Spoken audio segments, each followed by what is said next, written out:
हम यदि एक जिद पाले हैं कि अगले 4 सालों में हमको 12-13 करोड़ रुपया कमा लेना है और सासाराम में होने वाला है मेयर का चुनाव, उसमें वार्ड पार्षद का भी चुनाव होने वाला है, तो हम वार्ड पार्षद वाला तो लड़ लेंगे, जीत भी जाएंगे, फिर भी मैं 12-13 वाला जिद तो नहीं पूरा कर पाऊंगा। तो एक ये काम है कि हम मेयर के प्रत्याशी के रूप में खड़े हो जाएं और खूब काम दिखाएं और जब जीत जाएं तो अपना जीत पूरा करें। सफाई कर्मियों का हड़ताल है और आपके चैनल के माध्यम से मैं अभी आपको तुरंत एक खुशखबरी भी देना चाह रहा हूं कि हमारे शहर में सफाई कर्मियों की हड़ताल टूट गई। कल से पूरे शहर में आपको सफाई शुरू दिखेगा आपको।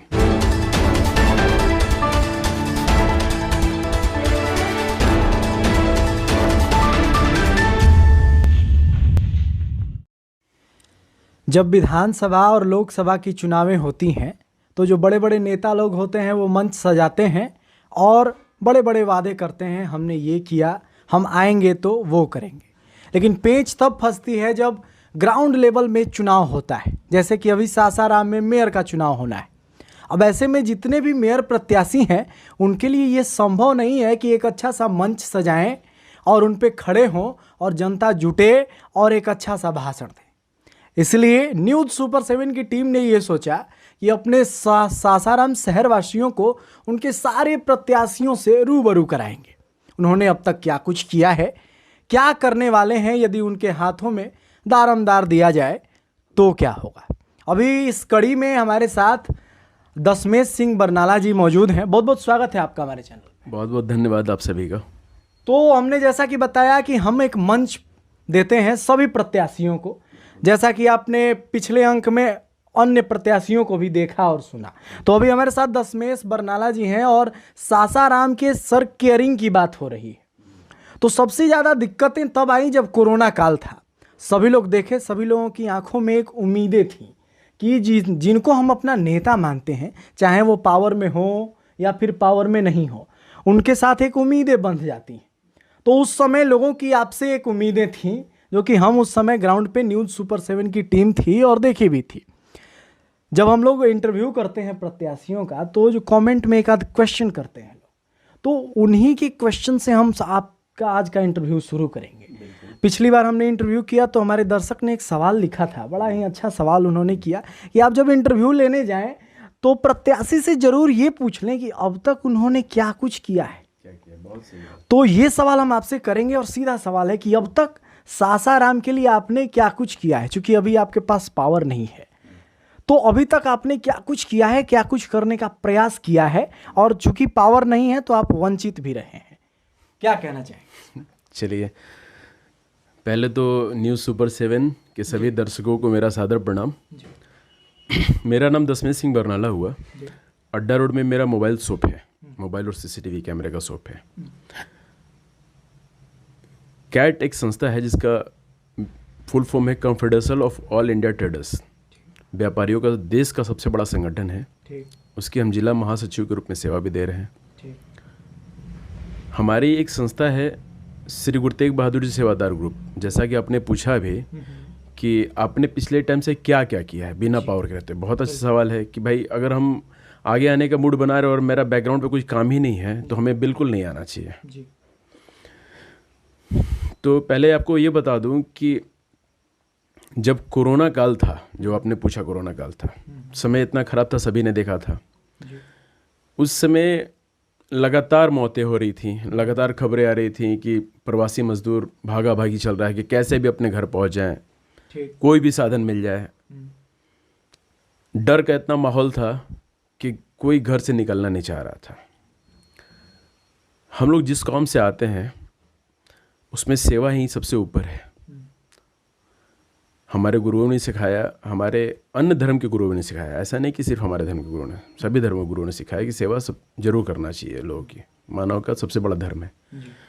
उस समय हमें लगा कि यार हम लोग घर पे बैठ के ये नहीं देख सकते हैं कि प्रवासी मजदूर आ रहे हैं दिल्ली से, गुजरात से, महाराष्ट्र से, और रास्ते में एक भी लाइन होटल खुला नहीं है, एक भी दुकानें खुली नहीं हैं, सारा साधन बंद है। कैसे कैसे हो रहा है हम लोग लगातार न्यूज़ पे देख रहे थे। किसी को देखे गन्ने वाला जो जूस है उसकी गाड़ी पे आ रहे हैं, कोई रिक्शा पे ही चल दिया दिल्ली से, कोई टाली पे चल दिया। तो बहुत ख़राब लग रहा था कि यार क्या माहौल आ गया हमारे देश का। तो हमने अपने सहयोगी, हमारे टिंकू हमारा बहुत अच्छा मित्र है, हमने उनको फ़ोन किया कि भाई हम लोग ऐसे देख नहीं सकते हैं, क्योंकि शुरू से हमने अपने सुबह की पूजा में, अरदास में ये हमेशा मांगा है कि हमें देश, परिवार और समाज की सेवा का मौका मिले। तो ये हमारे लिए बहुत बड़ा मौका था कि आपको सेवा करना है। उन्होंने हामी भरी, हम रोड पे आ गए। हम लोग काजल होटल है ताराचंडी मंदिर के पास, वहाँ पे जाके पूछिएगा आप लोग। हम लोगों ने वहाँ पे गुरुद्वारे की टीम के साथ मिल के वहाँ पे लंगर का स्टॉल लगाया, क्योंकि वो पॉइंट हमने इसलिए चूज़ किया कि जितने भी लोग आ रहे थे 4 लेन उसी रास्ते से आ रहे थे। हम लोगों ने वहाँ पे लंगर का व्यवस्था, मेडिकल का व्यवस्था, चप्पलों का व्यवस्था कि किसी के पैर में चप्पल तक भी नहीं था, बहुत सारे लोग थे।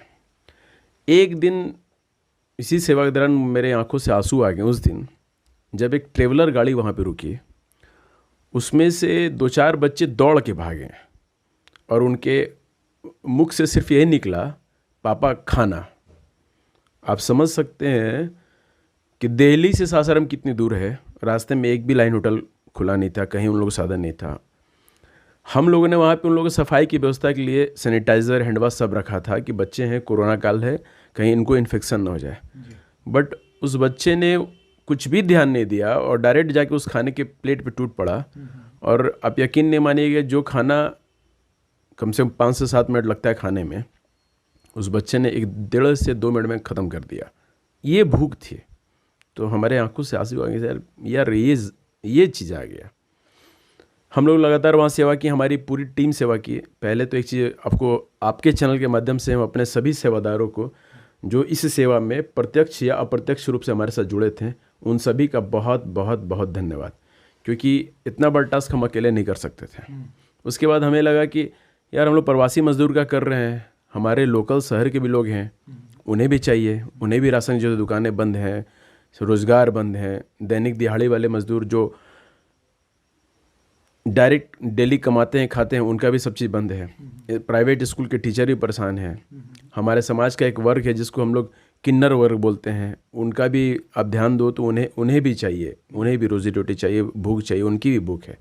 हमने सबके बारे में सोचा और बहुत अच्छे से 75 दिनों तक लगातार हम लोगों ने इसका निष्पादन किया, सेवा भी की। इसके दौरान हमें कई जगह से सम्मान भी मिला, ऊपर वाले ने मौका दिया, सम्मान भी मिला। हमारे एसडीओ साहब थे, अंकुश राजा जो हमारे फिल्म स्टार हैं, गुरुद्वारा कमेटी, बिहार कमेटी, सभी ने सम्मान दिया। तो हम लोग सेवा ऑलरेडी करते आ रहे हैं। चलिए, तो आपने पूरे इस इंटरव्यू को कोरोनामयी कर दिया। अभी तक तो पूरा समा कोरोना जैसा रहा, ऐसा लगा कि अब रो ही दिया जाए, कोरोना वापस आके दरवाजा खटखटाने लगा। लेकिन अब ना आए कोरोना और हम वर्तमान स्थिति में लौट आते हैं। बरनाला जी, आपके घर तक हम आ रहे थे, बड़ा संकीर्ण रास्ता है, इतना संकीर्ण रास्ता है कि हम लोग बाइक से आ रहे थे और बड़ा संभल के चला रहे थे। तो जब आपके सर पे मेयर का ताज सजे, तो लोग क्या उम्मीदें करें कि ये जो रास्ते हैं, ये जो नलियां हैं, ये जो गलियां हैं, बरनाला जी का नाम जपेंगी या फिर ये इसी हाल में रहेंगी?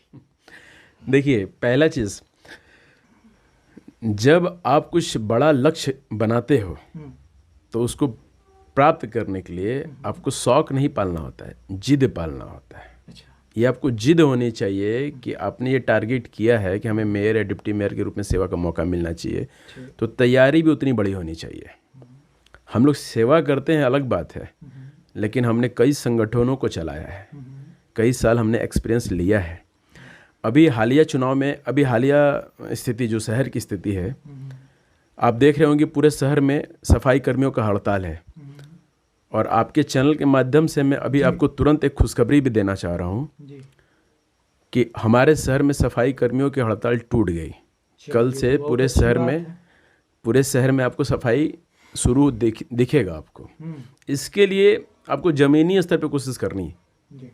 हमने जो कोशिश की, ज़मीनी स्तर पे कोशिश की। हम जो हमारे सफाई कर्मी हैं उनकी बस्ती में गए, जमादार साहब से मिले, वार्ड कमिश्नर साहब से मिले, हमारे जो एनजीओ के हेड हैं, जिस एनजीओ को मिला सफाई करने के लिए, उनकी समस्याओं को सुना। भाई क्या दिक्कत है, क्यों नहीं साफ़ हो रहा है, आपने लिया है, ये आपकी जिम्मेदारी है। आप कहाँ से लेबर लाएगा हमें नहीं पता। आप हमारा शहर कैसे स्वच्छ करिएगा, पैसा ले रहे हैं, कब तक कीजिएगा। उनकी भी कुछ समस्याएं थी। उनका कहना था कि भैया हम किसी के पेट पे लात नहीं मारना चाहते, हमारा एनजीओ जरूर है, हम चाहेंगे कि पहले यहाँ के जो सफाई कर्मी हैं पहले उनको अपने साथ ऐड कर लें। पैसा हमको बाहर भी देना है, इनको भी देना है। यहाँ पे उन लोगों का कुछ डिमांड है। उनके जो नेता हैं श्री अशोक बैठा जी, उनके कहने पे वो लोग सभी लोग हड़ताल में थे। ठीक है, तो हमने एनजीओ से बात की कि आप जब तक से हड़ताल नहीं टूटता आप बाहर से कहीं से सफाई कर्मी बुलाइए। उन्होंने बाहर से गांव देहात से जो दिहाड़ी मजदूर है उनको बुला के सफाई करना शुरू कर दिया। हम लोग 12 बजे 1 बजे रात में जाके उनका सहयोग किए कि भाई दिन भर आप काम कर रहे हैं, प्रेशर पूरे शहर का जो प्रेशर है ना गंदगी का, हर तरीके से हर लोग परेशान थे। अब परेशान होना वाजिब भी है। जब हम टैक्स देते हैं तो हमें ये अधिकार है कि हमारा शहर साफ सुथरा और स्वच्छ दिखे। ठीक है, ये हमारा अधिकार है। तो हम इस मामले में कभी भी रहेंगे तो जनता के साथ रहेंगे कि हमारी जनता टैक्स देती है, उसे स्वच्छ पीने का पानी चाहिए, उसे स्वच्छ शहर चाहिए, उसके जितने भी मौलिक अधिकार उसको चाहिए। इसी दौरान हम लगातार सबसे मिले, जिन जिन अधिकारियों से मिलना हुआ, सफाई कर्मी।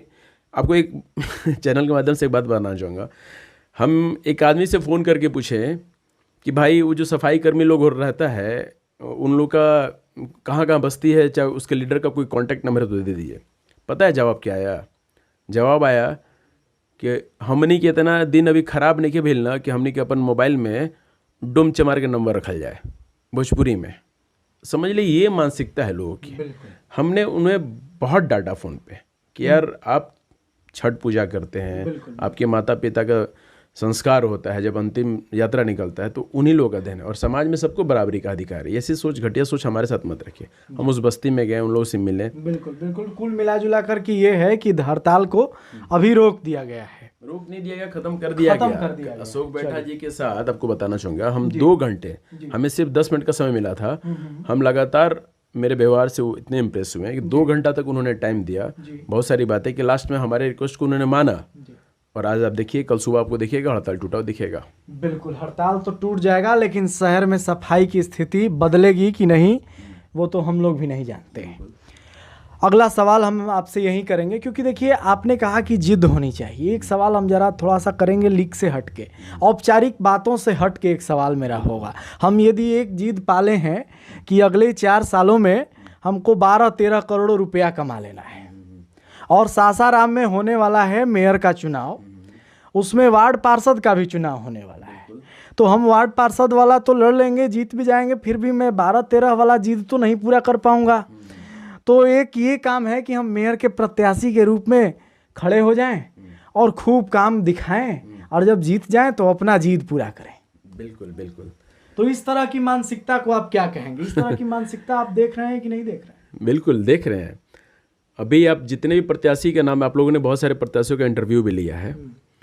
प्रत्याशी का पहला चीज़ तो जनता को बैकग्राउंड देखना चाहिए कि उन्होंने किया क्या है।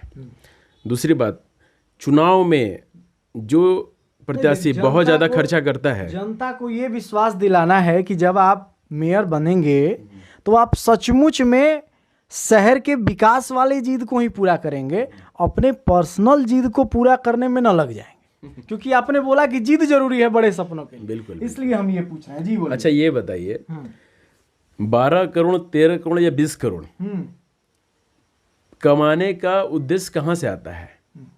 आप चुनाव लड़ते हैं, चुनाव को जीतने के लिए पूरे शहर में बड़ा बड़ा होर्डिंग बोर्डिंग लगवाते हैं, गांव-गांव में पैसे पे वोट खरीदते हैं कि भैया हमें चाहिए। हमारे पास तो ऐसा ऐसा फ़ोन आया कि भैया हमारे साथ संगठन में हो जाइए, हम लोग मिल के काम करेंगे, 4 करोड़ 5 करोड़ रुपये खर्चा है, आपसे नहीं हो पाएगा। हम बोले भैया 4 करोड़ 5 करोड़ खर्चा करिएगा अगर आप, तो निकालिएगा कहाँ से? तो आप ये मोटो समझ ले कि चुनाव में जो सबसे ज़्यादा खर्चा करेगा मतलब वो सबसे ज़्यादा लूटेगा। बरनाला जी खर्चा नहीं करने वाले हैं चुनाव। बिल्कुल नहीं। जो जेन्युइन खर्चा हमारे साथ, जो हमारे सहयोगी हैं वो हमारे साथ अगर दिन रात खड़े उनके खाने पीने तो मेरा व्यवहार है। हम लोग कभी भी खर्चा करके वोट नहीं मांगे कि भैया इतना पैसा पकड़ लीजिए, ये हमें वोट दे दीजिएगा, आप हमें हरा दीजिए। देखिए इसमें सबसे बड़ी दुविधा हमारे साथ है। अब तक हम लोग 6-7 प्रत्याशियों से मिल चुके हैं, सभी लोग जाते हैं तो वो जैसे आप वो पूरा रखे हैं पेज वगैरह पूरा, सभी लोगों के पास पेजेस होते हैं, सभी लोग कहते हैं, कोई कहता है कि मेरे पिताजी किए, हम भी करते आए हैं, आप नहीं जानते हैं, वो अलग बात है। कोई लोग कहते हैं कि हम भैया हमको बस आने दीजिए ना, हम कर देंगे। तो ऐसे में दुविधा हमारे साथ भी होती है कि आखिर ये लोग करेंगे क्या, कैसे करेंगे। मैनिफेस्टो पता होना चाहिए, मैनिफेस्टो पता होना चाहिए। अब तो जब हम दुविधा में हैं तो हमारी जो जनता है जो सुन रही है हमारे चैनल को, वो भी दुविधा में होती है, बार बार देखती है। कोई कहता है कि 3 दिन में भ्रष्टाचार हटा देंगे, कोई कहता है कि हम 1 सप्ताह का टाइम लेंगे। सही बात है। तो आप क्या कह रहे हैं कि आप 1 सप्ताह और 3 दिन में क्या करने वाले हैं भाई? देखिए 1 सप्ताह और 3 दिन जोश वाला बात होता है। अच्छा, कि जोश में आ गए, इंटरव्यू दे दिया, लोग कह अरे वाह बहुत बढ़िया बात बोल रहा है। जोश में हर काम नहीं होता है। अगर आपको काम करना है तो आपका प्लानिंग होना चाहिए, रोड मैप तैयार होना चाहिए कि आपको करना कैसे है। आपको 2-3 पॉइंट मैं बताता हूँ, आप उसी समझ जाइए कि मेरे मैनिफेस्टो में क्या दिमाग में चल रहा है। समझना है, ये जनता को समझा रहे हैं। हाँ वाली बिल्कुल, जनता सुन रही है। जनता ही को समझा रहे हैं, आप ही के चैनल के माध्यम से आ रहे हैं। जी जी, देखिए पहला चीज आता है कि भ्रष्टाचार, ठीक है। भ्रष्टाचार दूर करने के लिए कोई खुल के सामने नहीं आता है। हमने पिछले 2 इंटरव्यू में कुछ बातें कही थी, आपके कुछ प्रत्याशियों ने उसे कॉपी पेस्ट करना शुरू कर दिया, ठीक है। उसके बाद हम लोगों ने बातें करना बंद कर दिया था कि काम करना है, अभी छोड़ो, अभी चैनल लोग इंटरव्यू हम लोग बाद में देंगे, पहले इंटरव्यू अपना काम करते हैं। उसमें एक चीज़ बताते हैं आपको, भ्रष्टाचार खत्म करने का एक तरीका। जब मेरे पास लालच नहीं, आपने पूछा ना कि कैसे निकालिएगा, हमारे पास ये मन में है ही नहीं कि हमको कमाना है, इस तरीके से लूटना है, तो जो भी डिसीजन होगा जनता के हित में होगा, टाइट डिसीजन होगा। अब ये देखिए, हर वार्ड में हमारे वार्ड कमिश्नर होते हैं, वार्ड में नलियाँ बनती हैं, गलियाँ बनती हैं, सोलर लाइट लगते हैं, बहुत सारे काम होते हैं वार्ड के। वहाँ के जो जमादार होते हैं सफाई कर्मियों से मिल के आधा आधे पे सेटिंग कर लेते हैं। वार्ड कमिश्नर साहब का भी कुछ ना कुछ अच्छे वार्ड कमिश्नर हैं, कुछ बुरे वार्ड कमिश्नर साहब हैं जिनकी शिकायत पब्लिक के द्वारा हमें मिलती है, ठीक है। तो मेरा पहला कदम ये होगा कि उस वार्ड में वार्ड कमिश्नर के साथ उसी वार्ड के 5 सदस्यों की बुद्धिजीवी एक टीम बनेगी, जो हमें सही काम का रिपोर्ट देंगे कि आपका जो काम यहाँ पे आप करवा रहे हो, यहाँ पे ये लोग गड़बड़ कर रहे हैं। और जब तक से उन लोगों के द्वारा मुझे सही रिपोर्ट नहीं आएगी और हम वेरिफिकेशन नहीं करेंगे, ठेकेदार का फंड पास नहीं होगा। चलिए, तो सबका अपना अपना प्लानिंग है और सभी के प्लानिंगों को चेक करना हमारा काम है। माइक उठाए हैं, सबके दरवाजे पे पहुंचेंगे, सभी प्रत्याशियों से आपकी मुलाकात कराएंगे और आपको बताएंगे कि किसके कार्य करने की शैली किस तरह से है।